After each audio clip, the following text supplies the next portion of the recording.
at the end of my day that I wanted to share conceptualization of what healthy conflict is. So healthy conflict should feel like collaborative truth seeking between two intimate partners where you have both people have a certain mentality.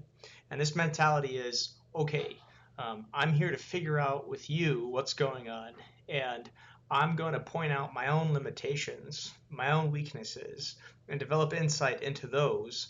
And I'm going to lift you up. I'm going to point out your strengths, your abilities, the good things that I see in you. And then you're going to do the same thing for me. You're going to look at your own limitation, your own failures, your own personality flaws, and develop insight into those and how those contribute, just like mine contribute. And then you're going to point out my strengths and my abilities, right? If we do that together, what this does in an intimate relationship is it makes conflict super safe, supportive, and uplifting. So your job in intimate relationship is not to point out all your partner's failings and flaws and the stuff that really is terrible about them, right? That doesn't work. I don't care how good you are at it or how healthy your relationship is. We know that that strategy does not work in intimate relationship to enhance trust and to establish healthy truth seeking, healthy development, healthy growth, right? Generally speaking, we can't really handle criticism from our partner, right? We become defensive, we shut down, we become hesitant to approach conflict. Conflict becomes a dirty word, right? People think conflict is argument, is attacking each other, is defensiveness, right? Is kind of battling it out, duking it out. That's not conflict. That's not healthy conflict, right? Healthy conflict should be collaborative, loving, truth seeking that you both do together, and you should own your own limitation and lift your partner up. And if you do that for each other, it leads to this beautiful positive upward spiral, right? So with my couples, I help them to establish that kind of mentality. It cannot be me versus you, zero sum game, winner loser, right? If we have that mentality, you're not going to get anywhere. It's just not going to work, even if you are right. Doesn't matter. It's just not going to work in human intimate relationship. What works for human intimate relationship is take personal responsibility. See what part of the problem are you, right? Own your own stuff. It's got to be true. You can't invent things, right? It's got to be true. It's truth seeking. Own your own piece of the problem. Lift your partner up. So the next piece of this that I got today with a couple that really worked well was I'm working on this narrative of how my limitation and your strength fit together. That you are my missing piece, right? That you complete me. That's what really healthy couples think, and that's what they foster within themselves, and that's what they see as part of the truth seeking. Again, you can't invent it. It's got to be real.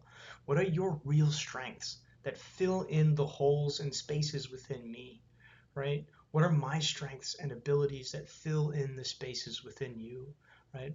How do we complete each other? This is good conflict. This is good truth seeking, right? How can we complement each other? How can we fill in for each other's weaknesses and flaws, right? So when you're having conflict and you're taking personal responsibility, you're owning your piece of the problem. Really, the mentality we want to have is we are presenting a gift to our partner. We're saying, hey, look, I'm a flawed, limited human being in these ways, and you have these strengths and abilities that can fit really well into those slots, right? So it's less of like beating yourself, and it's more of understanding how your partner completes you. That's what we want to do when you come forward with a complaint for your partner. It's not like you suck, you're failing me. It's, hey, this is how you can complete me. This is how you can show up for me. This is how we can slot in with each other, right? It's a shift in mentality. It's not one person trying to win. It's both people coming to each other with humility and love and true vulnerability, right? To have adaptive, truth seeking conversations to build each other up and to fulfill in each other your roles, right? It's like, I am really important to you and you're really important to me. What's that story? So I tell people, you got to practice this story. And a big part of this story is that fondness and admiration piece, the identifying your partner's strengths and the things you really love about your partner that complete you, right? And that fondness and admiration counters what we call the king of the four horsemen of the relationship apocalypse, right? Contempt. Contempt is the worst thing. It's negative narratives about your partner in your head that personifies their flaws, and you see them as their flaws, right? You focus wholly on their flaws and you tell the story of the flaws until that's who the person is, and you feel better than that person, right? You feel holier than thou. You disgust, contempt, right? And that's the most destructive poison for a relationship. That's so poisonous. So you counter contempt by doing that opposite, by fostering fondness and admiration. Focus on your partner's strengths, and you take the job of looking at your limitation. If you both embrace these jobs and that's how you approach conflict, you're going to really discover a lot of beautiful things, and you're going to feel safe in conflict, and conflict leads to growth and understanding. Okay, that was what I wanted to say tonight. Thank you.